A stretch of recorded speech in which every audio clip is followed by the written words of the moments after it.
Vamos lá, então. Pouca vergonha, tá? O relator no processo da Carla Zambelli, Conselho de Ética da Câmara, emitiu um parecer querendo manter ela no mandato. Nós temos, no momento aqui, 2 deputados foragidos, aliás, 3 deputados foragidos, tendo um réu e 2 já condenados com trânsito em julgado. Um com ordem, com pedido de extradição, outra presa no exterior, aguardando a situação de sua extradição também. Então nós vamos ver aqui um comentário, tá, sobre essa situação péssima, terrível, nojenta que a Câmara está sustentando nesse momento. Nós vamos expor aqui a contradição desses caras ainda gastando dinheiro público, estrutura e verba de gabinete sem sequer poder participar de uma sessão porque não estão no país. Vamos trazer aqui um corte do Hugo Bandeira comentando lá na Globo News sobre o assunto. Olá, minha joia, sou Hugo Bandeira. É por isso que esse é o pior congresso da história. Deputado bolsonarista relator do processo de cassação do mandato da Carla Zambelli tenta passar pano para Fujona, com o argumento mais inacreditável que você verá esse ano. E Andréa Sadi e Otávio Guedes se revoltam e rasga o verbo falando só verdades e expondo quanto esses fujões estão custando para nós brasileiros. Veja até o final e entenda. O relator do processo contra a deputada Carla Zambelli, o deputado Diego Garcia, apresentou um parecer contra a cassação do mandato da parlamentar. Tem uma sonorinha aqui do que disse o relator na coletiva. Vamos ouvir. A Câmara não pode tomar decisões que resultem em perda de mandato, com base apenas em suspeitas que deixam margem para a dúvida. Desculpa, eu acho que ele não entendeu como é que funciona um processo, tá?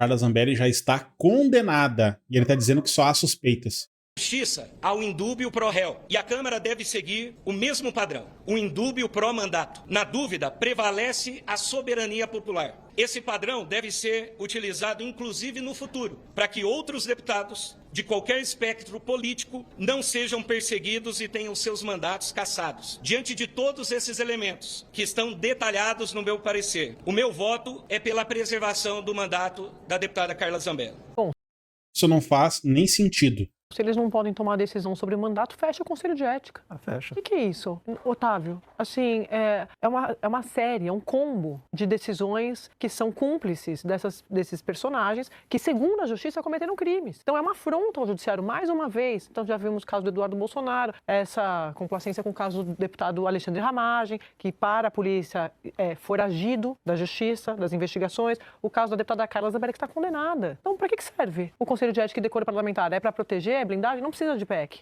nesses casos. Indúbio pró-mandato devia ser aquela plaquinha. Sabe aquela plaquinha, aqui que nós mora, bem-vindo? Assim, indúbio pró-mandato. Assim, na caverna do Alibaba e os 40 ladrões, indúbio pró-réu, o Alibaba devia... Como é que o Alibaba não pensou nisso? Porque é o que eu digo, a Câmara não pode passar a sensação de que é uma caverna do Alibaba. Essa não é nem em sensação, que as né? pessoas ficam fora do alcance da Justiça. É isso que ele está dizendo. Não, aqui está fora indúbio pró-mandato. Você não foi eleito? Ele falou isso. Você não foi eleito? Não, indúbio, a gente não confia na Justiça, então vale o mandato. Essa é a essência da caverna do Alibaba que a Câmara passa a impressão cada vez mais de ser. Então, se você tem problemas com a Justiça, vai ter problemas com a Justiça, é bandido, o lugar mais seguro é a Câmara dos Deputados. E isso só fortalece o discurso antipolítica que leva a escória da sociedade para a Câmara. E parece que há um esforço para atrair a escória da sociedade. Eu digo a escória da sociedade, aqueles condenados pela Justiça. Eu falei porque a gente Só criminoso, né?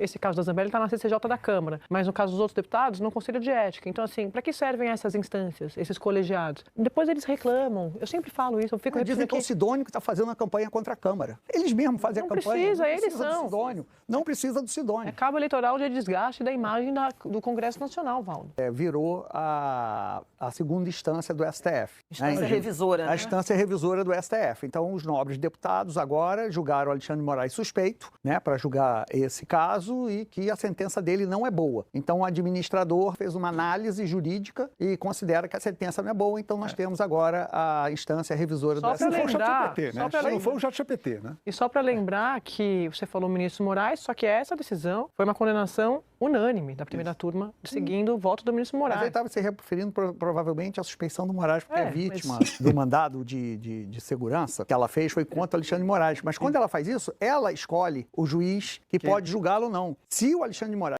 Eles estão querendo o quê? Estão querendo fazer um filtro? Só vale julgamentos feitos pelo Cássio Nunes Marques e André Mendonça?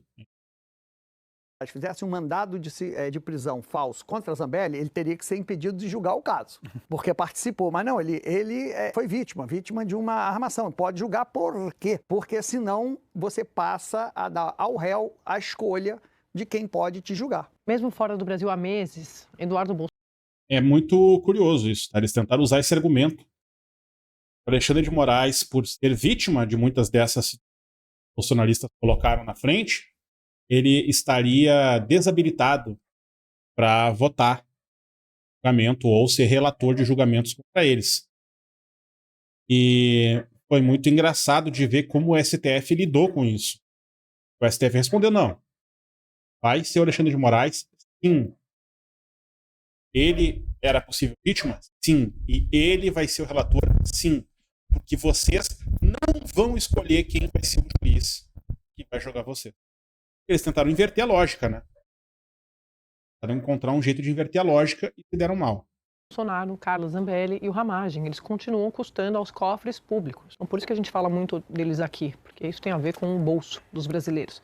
Nossa produção fez um levantamento mostrando que a Câmara dos Deputados desembolsou, gente, 1,7 milhão de reais com os três desde que eles saíram do país. Esses dados consideram salário, verba de gabinete, cota parlamentar, começando pelo Eduardo Bolsonaro. Ele está nos Estados Unidos desde fevereiro, então mais de 1 milhão. Carla Zambelli, 521 mil, saiu do Brasil em maio. O Ramagem, nos Estados Unidos desde setembro, 154 mil, que somando... Inclusive, Ramagem esse que estava abastecendo com o próprio CPF no Brasil, estando em Miami, tá?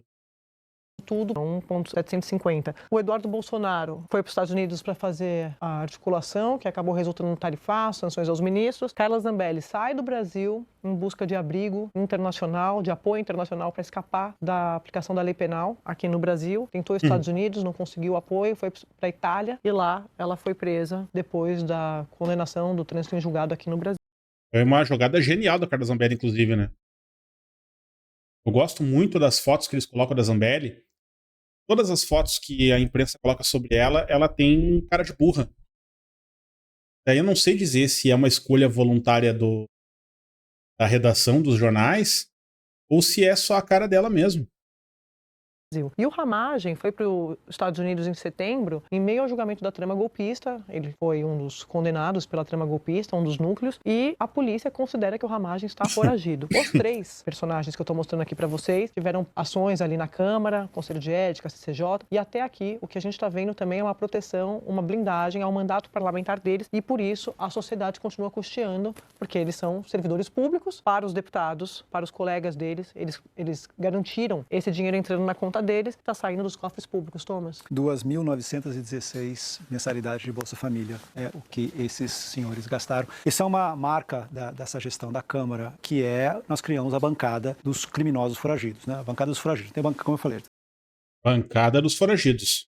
Excelente comentário. Tem a bancada dos pluralistas, tem a bancada dos sem terras, tem a bancada dos católicos, tem a bancada evangélica, tem a bancada de vários países, vários interesses legítimos dentro da coisa. E aí a gente tem a bancada dos foragidos, já com 3 deputados, custando essa fortuna para mim, para você e para todos nós. Não é bancada, é debandada.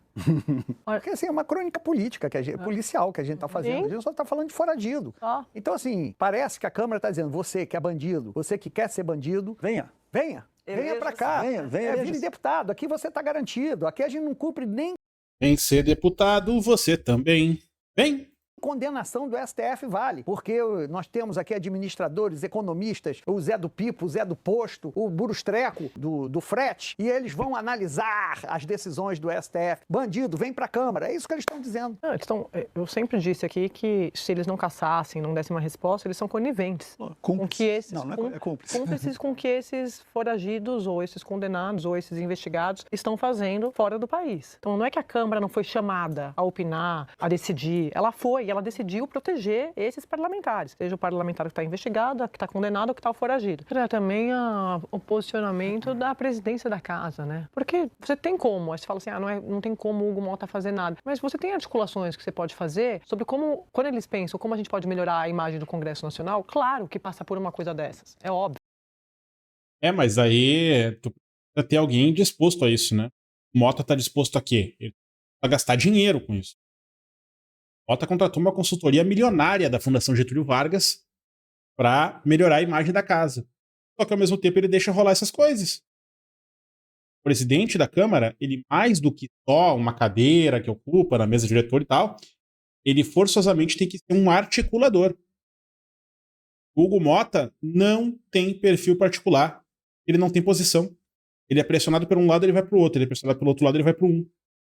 Tem que dar uma resposta para a sociedade. Então, como que isso não está na pauta? Isso que, para mim, realmente é muito difícil de entender. Valdo, quanto é que pagaram para melhorar a imagem da Câmara? Eu não lembro 4 milhões por mês. Quanto que era, Thomas? 4 milhões por mês. 4 milhões por mês. É o Botox 4 milhões por mês para a Fundação Getúlio Vargas para fazer uma consultoria para melhorar a imagem da Câmara. mais caro para botar no Frankenstein. É Botox no Frankenstein, não vai resolver não. É o Botox mais caro que tem. Difícil, né, Pablo? Pessoal, Botox do Frankenstein foi bom, hein? Botox do Frankenstein foi recado bom. rápido antes de fechar. Vocês estão cansados. Valeu, Hugo Bandeira. Obrigado pelo seu corte aqui da Globo News. Voltando para cá, só para dar um fecho, né? Vejam, esses deputados já gastaram quase 2 milhões desde que eles evadiram do Brasil pelos seus diversos motivos e nunca mais voltaram. O Eduardo nunca mais vai voltar, nunca mais vai abraçar o pai dele. Eu acho que isso está claro já.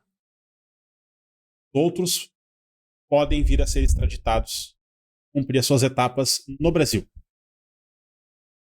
Dependente disso, fatos apontam. Eles estão fazendo esse gasto milionário com esses deputados, condenados ou réu, no caso do Eduardo. E ainda por cima gastam 4 milhões por mês para tentar melhorar a imagem da Câmara. Como você vai conseguir melhorar a imagem da Câmara com esse acobertamento de criminosos a céu aberto? Eles tentaram passar a PEC da blindagem faz dias. PEC da blindagem que servia para proteger, inclusive, esses criminosos e outros que viessem a aparecer. E, inclusive, também donos de partido, né? Presidentes de partido grandes seriam acobertados pela PEC da blindagem. E eles ainda gastam 4 milhões por mês para uma consultoria melhorar a sua imagem frente à população. Eu acho, Hugo Mota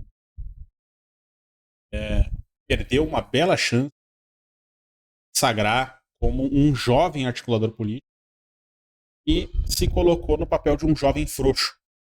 E apesar daquela cara de idoso e aquela cabeça semicalva, ele tem 35 anos de idade. Tudo que ele tem feito desde que assumiu a presidência da Câmara é vacilar. Ele vacila com um lado, ele vacila com o outro, ele joga de um lado para o outro as questões, ele tenta se eximir de responsabilidade e ele não articula absolutamente nada dentro da Câmara. Deixa tudo para pessoas com mais traquejo do que ele, pessoas mais antigas, tutorarem ele como se bonequinho de ventríloco ou um fantoche de cordões. O grande fantoche, o grande operador, o grande mestre dos ventrílocos por trás dele é, de fato, né, o Arthur Lira, o ex-presidente da Câmara. Sei lá. Tem gente já pensando aí, poxa, Lira era ruim, mas fazia alguma coisa, né? Estão quase no clima do Maluf, sabe? Rouba, mas faz. Já tem gente assim falando do Arthur Lira. Eu só espero que isso não represente o risco de ele voltar à presidência da Câmara ano que vem, né? Mas vamos ver. Eu quero saber a opinião de vocês, quero comentar com vocês, quero o engajamento de vocês. Lembrando sempre, esse vídeo é um corte da live que acontece da sexta às 18 horas aqui no canal, trazendo as notícias do dia, as repercussões, fatos que estão aí dominando a pauta. Eu peço para vocês aí o like, o comentário com opinião, a ativação do sininho para não perder nenhum conteúdo, nenhuma live do canal. E se com o canal de mais alguma forma, o Pix está aqui no canto da tela para você dar uma contribuição. A gente se fala na próxima.